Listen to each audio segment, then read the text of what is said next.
শৈশব থেকেই আমার ভাই ছিল খুবই চঞ্চল। যখন তার বয়স ১৬-১৭ বছরে পৌঁছায়, তখন তার মন ধীরে ধীরে পাড়া মহল্লার মেয়েদের প্রতি আকর্ষিত হতে থাকে। ভাইয়ের নাম ছিল অভিজিৎ, কিন্তু পাড়ার সকলে তাকে আদর করে অভি বলে ডাকত। দেখতে যেমন সুন্দর ছিল, তেমনি তার মিষ্টি কথার মধ্যেও এমন এক ধরনের আকর্ষণ ছিল যে তার থেকে বড় বয়সী মহিলারাও তার সঙ্গে কথা বলার বাহানা খুঁজে বেড়াত। অভিজিতের আরেকটি বিশেষ গুণ ছিল, সে সাধারণত এমন মহিলাদের সঙ্গে বন্ধুত্ব গড়ে তুলতেন যারা একা থাকতেন এবং বাড়ির দায়িত্বে ছিলেন। এতে তাদের সঙ্গে আলাপ আলোচনা ও দেখা করা সহজ হতো এবং কারও সন্দেহর চোখে পড়তে হতো না। একদিন আমার ভাই আমাকে এসে বলল, বোন, টিউশন পড়তে আসা সেই মেয়েটি বেশ চমৎকার, তার বয়সও কম আর মিষ্টি চেহারার জন্য সবাই ওকে খেয়াল করে। তবে তার পরিবারের কেউ তাকে খুব একটা খোঁজ খবর নেয় না, প্রায় টিউশন শেষে সে এখানে থেকে যায়, কিন্তু তার পরিবার কখনো জানতে চায় না সে কোথায় থাকে। তার কথা শুনে আমি কিছুটা অবাক হয়ে গেলাম। মনে হলো যেন তার মধ্যে একটু বেশি আগ্রহ তৈরি হয়েছে। তবুও চুপ করে রইলাম। কিছুক্ষণ পর সে বলল, তুমি যদি মেয়েটির সঙ্গে একবার পরিচয় করিয়ে দিতে, তাহলে কাছ থেকে একবার দেখার সুযোগ পেতাম। তখন আমি বললাম, কাল এসো, সে টিউশনে আসবে, তখন পরিচয় করিয়ে দেব। তার সঙ্গে পরিচয় করিয়ে দেওয়ার পর ভাই মেয়েটির সাথে অভিজিতের জীবন বেশ চাঞ্চল্য করছিল। তার অস্থির প্রকৃতির কারণে মহল্লার অনেক মহিলা ও মেয়েরা অসুবিধার সম্মুখীন হতো। সে শুধু পাড়ায় নয়, স্কুলেও অনেকের সঙ্গে বন্ধুত্ব করে তুলেছিল। মহল্লার মহিলাদের সঙ্গে মেলামেশা তার কাছে যেন এক প্রকার বিনোদনের বিষয় হয়ে দাঁড়িয়েছিল। এই কারণেই প্রায়ই আমাদের বাড়িতে তার ব্যাপারে অভিযোগ আসতে শুরু করেছিল। আমাদের আব্বা আম্মার অবস্থা তো আরও খারাপ। তারা ভাবতে ভাবতে কষ্ট পেতেন, আমরা কেমন সন্তানকে বড় করছি। আব্বা প্রায় মাথায় হাত দিয়ে আল্লাহর কাছে প্রার্থনা করতেন যেন অভিজিৎ সঠিক পথে আসে, কারণ এতে পরিবারের সুনাম জড়িত। আম্মা অভিজিতের আচরণে দুঃখে থাকতেন। আসল ঘটনা হলো, অভিজিৎ আমাদের পরিবারে বহু আকাঙ্ক্ষিত সদস্য হিসেবে জন্ম নেয়। দীর্ঘ প্রার্থনার পর পরিবারে তার আগমন ঘটে, আর সেজন্য সবাই তাকে ভালোবেসে অভিজিৎ নামে ডেকে বিশেষ স্নেহ করত। অভিজিৎ সবসময় নিজের মতো চলার সুযোগ পেত, আর তার ইচ্ছাকে সবাই গুরুত্ব দিত। এই ভালোবাসার পরিবেশে বড় হতে হতে তার মনে মহিলাদের প্রতি আকর্ষণ জন্মায়। বিশেষত তার চেয়ে বয়সে বড় মহিলাদের প্রতি তার বেশি আগ্রহ ছিল। অভিজিৎ প্রথমেই আচরণ প্রদর্শন করে যখন তার বয়স ছিল ১৪ বছর। প্রথমে সেটা নিছক কৌতূহল ছিল, তবে ক্রমে এই অনুভূতিগুলো আরও গভীর হতে থাকে। আজকের এই গল্পে আপনাদের জানাতে চলেছি আমার ভাই অভিজিতের একটি গল্প। আর দয়া করে ভিডিওটি ভালো লাগলে ভিডিওতে একটি লাইক করে দাও। সবার আগে জানাই, আমার নাম পূজা। আমার ভাই অভিজিৎ, যাকে সবাই আদর করে অভি বলে ডাকে, ছোটবেলা থেকেই কিছুটা অদ্ভুত স্বভাবের ছিল। যখন একটি বড় হলো, তখন সে প্রায় নিজের ঘরে দীর্ঘ সময় ধরে বন্দি থাকত। ঘণ্টার পর ঘণ্টা ফোনে ব্যস্ত থাকত, আর আম্মুটাকে খেতে ডাকলেও সে নিজের মতো করে সময় কাটাত। মাঝে মাঝে কেবল খাবার খেতে বাইরে বেরোত। অভিজিতের পড়াশোনায় মনোযোগ কখনোই ভালো ছিল না। তবে ছোটবেলায় ১৫ বছর পর্যন্ত ঠিকঠাক স্কুলে যেত, কিন্তু ১৬ বছর বয়সে পৌঁছানোর পর থেকেই তার মন পড়াশোনা থেকে সরে যেতে শুরু করে এবং আশেপাশের মহিলাদের প্রতি আকর্ষণ অনুভব করে। সেই থেকে তার মাথায় নারীদের নিয়ে ভাবনা গেঁথে বসে। তখন থেকে স্কুল বা কোচিংয়ের মেয়েদের বদলে সে পাড়ার মহিলাদের সঙ্গে সময় কাটাতে আগ্রহী হয়ে ওঠে। সবসময় মহিলাদের কাছে গিয়ে গল্প করত, হাসি ঠাট্টা করত, আর মহিলারাও তাকে অনেক পছন্দ করত। অভিজিৎ যখন পাড়ার মেয়েদের সঙ্গে মজা করত, তখন প্রায়ই সেই ব্যাপারে অভিযোগ আমাদের বাড়িতে আসত। এমন কাণ্ড শুনে কখনো কখনো আব্বু এতটাই রেগে যেতেন যে অভিজিতের ওপর হাত তুলতেন। কিন্তু এখন অভিজিতও বড় হয়ে গিয়েছে, সে পাল্টা উত্তর দিতে শুরু করেছে এবং আব্বুর সঙ্গে কথায় কথায় ঝগড়া লাগিয়ে বেরিয়ে যেত। কিছুদিনের জন্য কথা বলা বন্ধ রাখত। আম্মা আব্বু ভীষণ চিন্তিত হয়ে পড়তেন। তারা বারবার আল্লাহর কাছে প্রার্থনা করতেন, আমাদের এমন কেন হলো হে আল্লাহ, কি পাপ করেছিলাম আমরা। অভিজিৎ আমাদের পরিবারে অনেক দুয়ার পর জন্মেছিল, আম্মা আব্বুর দীর্ঘ অপেক্ষার পর। কিন্তু এখন সেই প্রার্থনার ফলেই যেন উল্টো দিক থেকে বোঝা হয়ে দাঁড়িয়েছে। পাড়ার লোকজনও তার জন্য বিরক্ত হতে শুরু করেছে। যখন আব্বুর মনে হলো যে বোঝানো কিংবা শাসন করে আর কিছু হবে না, তখন তিনি সিদ্ধান্ত নিলেন, অভিজিৎকে যদি কোনো কাজে ব্যস্ত রাখা যায় তবে তার মনোযোগ অন্যদিকে যাবে। আব্বু অনেক কষ্ট করে কিছু টাকা জোগাড় করে অভিজিতের জন্য একটি ছোট্ট হার্ডওয়্যারের দোকান খুলে দিলেন। তিনি অভিজিৎকে বুঝিয়ে বললেন, বেটা, আমার বয়স হচ্ছে, একদিন আমাকে বিশ্রাম নিতেই হবে। ঘরের খরচ চালানোর জন্য এই দোকানটি আমি তোমার নামে দিয়েছি। এখন থেকে তুমি এই দোকানের দায়িত্ব নিয়ে দেখাশোনা করবে। আব্বু অভিজিৎকে বললেন, মেহনত করবে তো? আমি তোমায় আরও সাহায্য করব, শুধু মাসে একবার আমাকে হিসেবটা দেখাবে। এই কথাগুলো শুনে আমি আমার ভাইয়ের প্রতিক্রিয়া লক্ষ্য করছিলাম। সে মনে মনে খুব খুশি হয়ে উঠেছিল। ভাবছিল বাড়িতে আম্মা আব্বুর নজরদারির মধ্যে থাকতে হতো, কিন্তু এখন দোকানে বসে নিশ্চিন্ত সময় কাটাতে পারবে। তার কাছে স্বাধীনতা পাওয়াটাই যেন সবচেয়ে আনন্দের বিষয় ছিল। এভাবে অভিজিৎ এখন দোকানে বসতে শুরু করলো। যখন দোকানে কম ক্রেতা আসতো, তখন সে ফোন বের করে নিজের মতো ব্যস্ত হয়ে পড়ত। ধীরে ধীরে দোকানটিও জমে উঠল, আর টাকা আসতে শুরু করলো তার হাতে। আর সেই টাকার স্বাদ পেয়ে যেন অভিজিতের মনে আরও কিছু করার ইচ্ছা জেগে উঠল। দোকানে কাজ করতে করতে অভিজিতের কিছুটা মজা পেত, কিন্তু বয়স বাড়ার সঙ্গে সঙ্গে তার উদ্দেশ্যগুলো আরও দৃঢ় হতে থাকে। অভিজিতের পাড়ার অনেক মহিলার সঙ্গে পরিচিত হয়ে গিয়েছিল।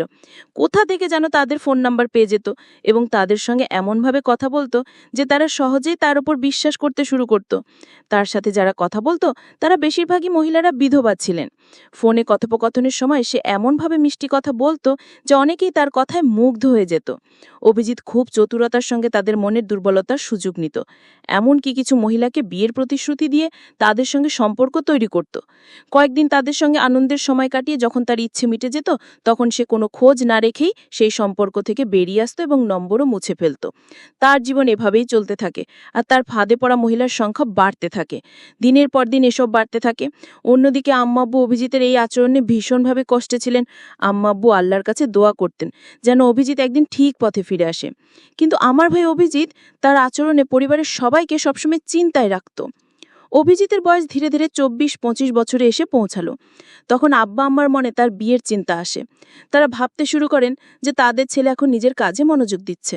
প্রতিবেশীরাও একইভাবে মনে করতে লাগলেন যে অভিজিৎ এখন সঠিক পথে রয়েছে, কারণ বহুদিন ধরে তার নামে কোনো অভিযোগও আসেনি। আব্বা ভেবে খুশি ছিলেন যে তাদের দোকান সফল হয়েছে এবং তাদের ছেলে এখন কাজে ব্যস্ত, কিন্তু সত্যিটা ছিল ভিন্ন। অভিজিৎ বাইরে থেকে ঠিক থাকলেও আসলে আগের থেকে অনেক দূরে চলে গেছে। যদি আব্বা জানতেন যে তার ছেলে এখনো বহু মহিলার সঙ্গে যোগাযোগে রয়েছে, তবে হয়তো তিনি এই ধাক্কাটা সামলাতে পারতেন না। যখন আম্মা অভিজিতের জন্য মেয়ে দেখা শুরু করলেন এবং তাকে বললেন, বেটা, আমরা চাই তোমার বিয়ে হোক, আমাদেরও নাতি নাতনির মুখ দেখার ইচ্ছা, তখন অভিজিৎ হেসে বলল, আব্বা, আমার তো এখনো বয়সই হয়নি, আমার আরও সময় দরকার নিজের কাজে মনোযোগ দেওয়ার জন্য। আব্বা অভিজিৎকে বললেন, বেটা, বিয়ের পর তোমার কাজ থেমে যাবে না, বরং তুমি তোমার স্ত্রীকে সঙ্গে নিয়ে আরও ভালোভাবে ব্যবসা সামলাতে পারবে। আমাদের ইচ্ছাটাও পূরণ হতে দাও। অনেকটা না চাইতে অভিজিৎ আব্বা আম্মার কথায় বিয়েতে সম্মতি দিল। এরপর তারা একটি মেয়ে পছন্দ করলেন। সে মেয়েটা এতটা সুন্দর না হলেও বেশ গৃহস্থালী কাজ জানত এবং ঘর ভালোভাবে সামলাতে পারত। মেয়েটির এই গুণাবলী দেখে আব্বা আম্মা তাকে পছন্দ করেন এবং অভিজিতের সঙ্গে তার বিয়ে দেন। যখন অভিজিতের স্ত্রী নতুন কনে হয়ে আমাদের ঘরে এলো, তখন প্রথম রাতেই অভিজিৎ তাকে বলল, এই বিয়েতে আমার খুব একটা আগ্রহ ছিল না, আমি শুধু আমার আব্বা আম্মার খুশির জন্য এই বিয়ে করেছি। তাই তুমি এই বাড়িতে তাদের সেবা করবে, কিন্তু আমার ব্যাপারে কিছু বলবে না। আমি কি করি, কোথায় যাই, কি খাই, এসব নিয়ে কোনো প্রশ্ন করবে না। তার স্ত্রী কিছু না বলেই রাজি হয়ে গেলেন এবং সেভাবেই সংসার শুরু করলেন। অভিজিতের স্ত্রী তার কাজের মাধ্যমে শ্বশুর শাশুড়ির মন জয় করতে পারলেও অভিজিতের মন জয় করতে পারলেন না। তার পুরনো অভ্যাসগুলো বজায় ছিল এবং সে আগের মতোই বিভিন্ন মহিলাদের সঙ্গে সম্পর্ক রাখত। বয়স বাড়ার সঙ্গে সঙ্গে সে নতুন উপায়ে মহিলাদের আকর্ষণ করতে শুরু করে। বিশেষত তার চেয়ে বয়সে বড় মহিলাদের প্রতি তার বেশি আগ্রহ ছিল। অভিজিৎ প্রথম এই আচরণ প্রদর্শন করে যখন তার বয়স ছিল 14 বছর। প্রথমে সেটা নিছক কৌতূহল ছিল, তবে ক্রমে এই অনুভূতিগুলো আরও গভীর হতে থাকে। এইভাবে অভিজিতের জীবন চলতে থাকে। তবে সময়ের ব্যবধানে সে কিছুটা সময় তার স্ত্রীর জন্য রাখত। তাদের বিয়ের 3 বছর পর তাদের 2 সন্তান হয়। তখন অভিজিতের স্ত্রী তাকে বোঝানোর চেষ্টা করল, দেখো, আমাদের এখন 2 সন্তান রয়েছে, তোমার উচিত ওদের প্রতি মনোযোগ দেওয়া। তুমি এইভাবে রাতের পর রাত বাইরে থেকো না। আম্মা আব্বা বৃদ্ধ হয়ে গেছেন। এবং অভিজিতের স্ত্রী তাকে বোঝানোর চেষ্টা করলেন যে তুমি অনেক সময় বাইরে কাটাও, বাড়িতে সময় দাও, আব্বা আম্মার দেখাশোনা করো এবং আমাদের সন্তানের জন্য দায়িত্বশীল হও। কিন্তু অভিজিতের স্ত্রীর কথায় খুব একটা কান দেয়নি। নিজের মতোই জীবন উপভোগ করতে থাকে। বছর কেটে যেতে থাকে এবং অভিজিতের সন্তানরাও বড় হতে থাকে। এদিকে অভিজিতেরও বয়স 46-47 ছুঁই ছুঁই। এই জীবনের পর্যায়ে সে নতুন ধরনের চ্যালেঞ্জ আসতে শুরু করল। তবে কি অভিজিৎ তার পুরনো অভ্যাসগুলো থেকে কিছু শিখতে পারবে? এটাই এখন দেখার বিষয়। যখন তার বয়স প্রায় ৪৮-এ পৌঁছালো তখনও তার চালচলন এমন ছিল যে কেউ বুঝতে পারত না যে সে এই বয়সের মানুষ, বরং সে সবসময় এক তরুণের মতো পোশাকে পরিচ্ছদে নিজেকে গুছিয়ে রাখত। আর্থিক দিক থেকেও কোনো অভাব ছিল না তার জীবনে। ভালো খাবার, দামি পোশাক আর রাজকীয় স্টাইলে সব কিছু করত। তার ব্যবসাও দিন দিন বাড়ছিল এবং সমাজেও তার নিজস্ব প্রভাব ছিল। এমনকি অনেক মহিলাও তার এই প্রভাবের দিকে আকৃষ্ট হয়ে তার কাছাকাছি আসত। একদিন হঠাৎই আমাদের পাড়ার এক ব্যক্তি প্রচণ্ড রাগ নিয়ে আমাদের বাড়িতে এলো এবং সে এসেই বলল, বোনজি দেখুন, আপনার ভাইয়ের ছেলে তো একেবারে সীমা ছাড়িয়ে গেছে, স্কুলের এক মেয়েকে বিরক্ত করছিল। এটা শুনেই আমি অবাক হয়ে গেলাম। ভাবতে লাগলাম, আমার ভাই অভিজিৎ যখন ছোট ছিল তখনও কিছু অপকর্ম করেছিল, আর এখন তার ছেলেরাও সেই পথেই হাঁটছে। আমার ভাই অভিজিৎ যখন ছোটবেলায় একটু দুষ্টু প্রকৃতির ছিল, অনেকটি বেপরোয়া স্বভাবের, এখন তার সন্তানরাও যেন বাবার সে বেপরোয়া স্বভাবটি গ্রহণ করছে। অভিজিৎ কিছুদিন আগে গ্রামে ফেরার পর আমি তাকে তার ছেলেদের এসব আচরণের কথা জানাই। এতে সে বেশ চিন্তিত হয়ে পড়ে এবং তাদের সঠিক পাচ্ছে। একসময় সে অতীতে ফিরে যায়। তার জীবনের একটি বিশেষ সময়ের কথা মনে পড়ে। তখন তার বন্ধুত্ব হয়েছিল একজন অভিজ্ঞ শিক্ষিকার সাথে, যিনি একাকী জীবন কাটাচ্ছিলেন, আর তিনি বিধবা ছিলেন। ধীরে ধীরে তাদের মধ্যে থাকা দূরত্বগুলো মুছে যেতে থাকে, আর সে শিক্ষিকা যেন তার জীবনের সবচেয়ে বড় অনুপ্রেরণা হয়ে ওঠেন। একদিন গল্প করতে করতে সেই শিক্ষিকা হঠাৎ জানতে চান, তোমার কি আগে কখনো এমন অনুভূতি হয়েছে কারো সঙ্গে? আমার আগে আমার ভাই তার পুরনো অভ্যাসে ফিরতে শুরু করল। একদিন সেই মহিলা তাকে বলল, তোমার তো পরিবার আছে, স্ত্রী, সন্তান আর অন্য কোনো সম্পর্ক তো নেই, তাই তো? আমার ভাই তখন মৃদু হাসি দিয়ে বলল, না না, আমি তো কোনো অন্যরকম সম্পর্ক রাখি না। এ কথা শুনে সেই মহিলা একটু চিন্তায় পড়ে বললেন, তাহলে অবিবাহিত কারো সাথে কখনো এমন কিছু করনি? ভাই তখন নিজের নিরীহ ভাব ধরে বলল, না, একদমই না। কিন্তু সেই মহিলা তার মিথ্যে বুঝে ফেললেন। এরপর কিছুক্ষণ চুপ থেকে বলেন, আমার কাছে এক মেয়ের টিউশনে আসে, দেখতে খুব সুন্দরী, তোমাকে ওর সাথে পরিচয় করিয়ে দেব? ভাই প্রথম প্রথম একটু অবাক হলেও মনে মনে খুশি হতে লাগল। সে ভাবল, কেন এই মহিলা এমন প্রস্তাব দিচ্ছেন? মনে মনে দ্বিধায় থাকলেও রাজি হয়ে গেল। মেয়েটির নাম শুনে তার চোখে এক অদ্ভুত আনন্দ ফুটে উঠল, কারণ কম বয়সী মেয়েদের দিকে তার একটু বেশি নজর থাকত। একদিন আমার ভাই আমাকে বলল, বোন, সেই মেয়েটি খুব সুন্দর, ছোট্ট বয়সের, মিষ্টি চেহারার, ওর পরিবারও ওকে তেমন একটা খেয়াল করে না।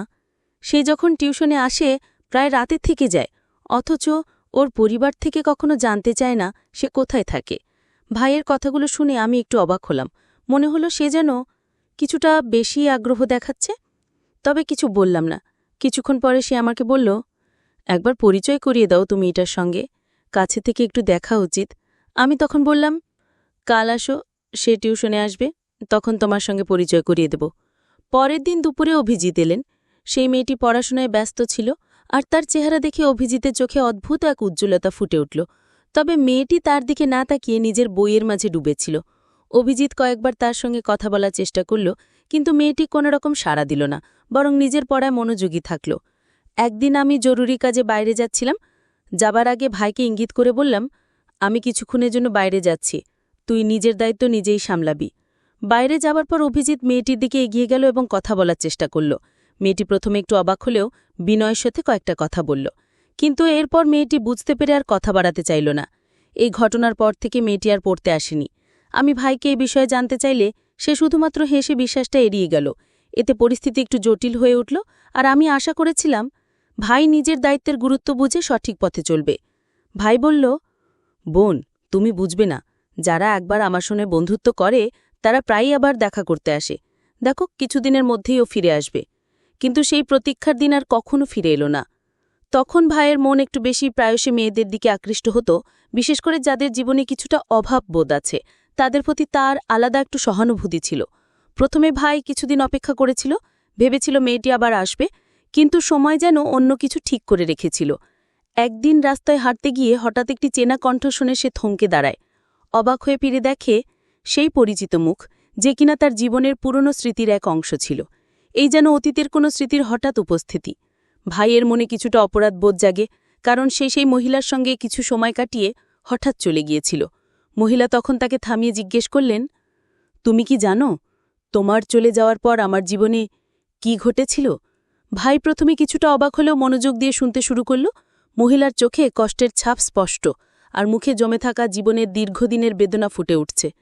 তিনি বলতে লাগলেন, তোমার চলে যাওয়ার পর আমার জীবন পুরোপুরি বদলে গিয়েছিল। মহিলা বলতে লাগল, আমি যখন অন্তঃসত্ত্বা হয়ে পড়লাম তখন আমার নিজের পরিবারের সদস্যরা আমাকে ভুল বুঝে বাড়ি থেকে বের করে দিল। অনেক জায়গায় ঘুরে একসময় এক ছোট্ট ভাড়া করা ঘরে আশ্রয় নিলাম।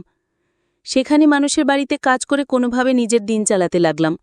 তোমার সঙ্গে দেখা হওয়ার পরে এতদিন পর শুধু একটা কথাই জানাতে এসেছি, আমার সন্তান তোমারই রক্তের অংশ। ধাই এই কথা শুনে যেন স্তব্ধ হয়ে গেল। সে হতবাক হয়ে বলল, কিন্তু কি প্রমাণ আছে যে সে আমার সন্তান? তখন মহিলা বলল, যদি বিশ্বাস না হয় তাহলে সন্তানের ডিএনএ পরীক্ষা করিয়ে দেখো, সত্যি নিজের চোখেই দেখবে। কথা মতো মহিলা তার সন্তানের কিছু নখ কেটে নিয়ে এলেন এবং ভাইকে দিলেন। ভাই তার হাতে সেই প্রমাণ নিয়ে পরীক্ষার জন্য বেরিয়ে পড়ল। কয়েকদিন পর পরীক্ষার রিপোর্ট এলো এবং দেখা গেল মহিলার কথাই সত্যি। রিপোর্টে স্পষ্ট ছিল যে সেই সন্তান ভাইয়েরই। এই সত্যটা জানার পর ভাই নিজের ভুল বুঝতে পারল, কিন্তু তখন আর কিছু করার সময় ছিল না। এর পরের কয়েক মাস ভাই বারবার মহিলার কাছে গিয়ে প্রার্থনা করল যেন তাকে একবার সন্তানের সাথে দেখা করতে দেয়া হয়। প্রথমে মহিলা রাজি হননি, কিন্তু প্রায় 1.5 মাস পর তিনি ভাইকে তার বাড়িতে ডেকে নেন। সন্তানের ঘরের দিকে ইশারা করে বললেন, যাও, তোমার সন্তানকে দেখো। ভাই শিশুটিকে কোলে নিতে চাইলে মহিলা তাকে সন্তানের কাছে নিয়ে গেলেন। তার চোখে কষ্টের ছাপ ছিল। তিনি বললেন, আমি এতদিন একাই এই শিশুটিকে বড় করেছি। ও আমার একমাত্র সহায়, কিন্তু তুমি এসে আমাদের জীবনটা এলোমেলো করে দিয়েছ। এ কথা বলে মহিলা চলে গেলেন। বাচ্চাটি তখন অসুস্থ ছিল। টাকা না থাকায় তাকে ভালো কোনো চিকিৎসা করাতে পারেনি। ভাইয়ের মনে হলো যেন পায়ের নিচের মাটি সরে গেছে। শিশুটিকে বুকে জড়িয়ে ধরে সে দ্রুত হাসপাতালে নিয়ে গেল। ডাক্তার পরীক্ষা করে বললেন, শিশুটি মানসিক আঘাতে আছে, তার স্মৃতিশক্তি দুর্বল হয়ে গেছে এবং কিছুটা মানসিক ভারসাম্য হারিয়েছে। সে কখনো পুরোপুরি সুস্থ হবে কিনা বলা যাচ্ছে না। এসব কথা শুনে ভাইয়ের মন ভেঙে গেল, তবে নিজের ভুলের পরিণতি তাকে মেনে নিতেই হলো। এমন অবস্থায় সে শিশুটিকে নিয়ে বাড়ি ফিরে এলো এবং তার যত্ন নেওয়া শুরু করল। রাতের পর রাত সে শিশুটির পাশে বসে থাকত, যত্ন করত, কিন্তু শিশুটি এক ভীতকোখে শুধু তাকিয়ে থাকত, যেন ভাইকে চিনতেই পারছিল না। তার মনে এমন কোনো স্মৃতি নেই যা তাকে ভাইয়ের সঙ্গে সম্পর্কিত করে। এদিকে ভাইয়ের স্ত্রী বলল, তোমার পক্ষে ওকে দেখা সম্ভব হলে দেখো, আমি আর ওকে সামলাতে পারব না। ভাইয়ের নিজের ছেলেরাও বলল, এ কেমন ছেলে, তুমি আমাদের সঙ্গে নিয়ে এলে? আমরা ওকে আপন বলে মেনে নিতে পাচ্ছি না। ভাই যেন একটা ঝড়ের মধ্যে দিশেহারা হয়ে পড়ল। অবশেষে ভাই সিদ্ধান্ত নিল আলাদা কোথাও সেই ছেলেটিকে নিয়ে থাকবে। সে একটি ছোট্ট ভাড়া করা ঘরে উঠল এবং দিনরাত পরিশ্রম করতে লাগল। দোকানে খেটে যা রোজগার হতো সবটুকুই ছেলেটির চিকিৎসা এবং যত্নে ব্যয় করত।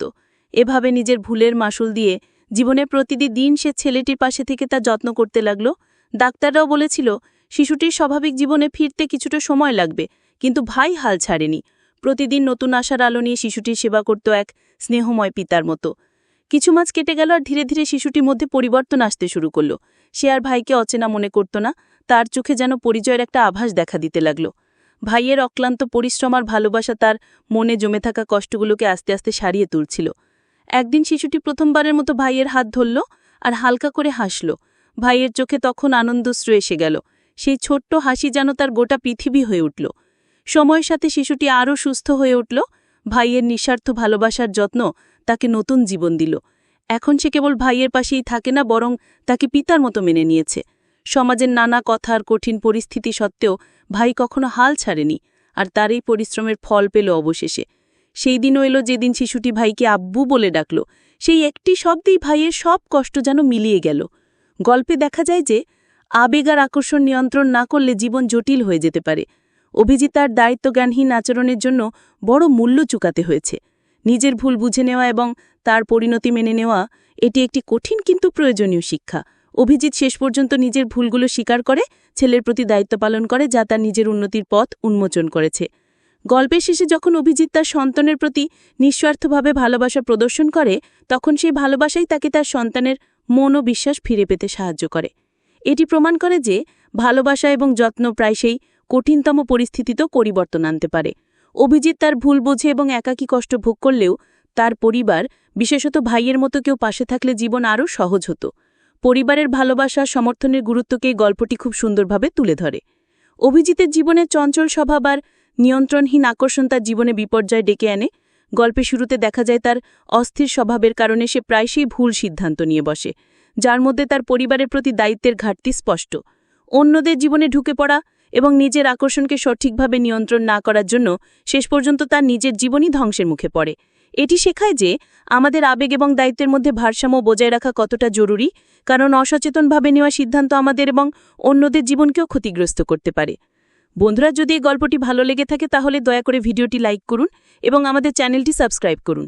পাশে থাকা বেল আইকনটি প্রেস করুন যাতে করে আমরা যখনই নতুন ভিডিও আপলোড করি তার নোটিফিকেশন সবার আগে আপনার কাছে পৌঁছে যায়। ধন্যবাদ। দেখা হবে আমাদের পরবর্তী ভিডিওতে।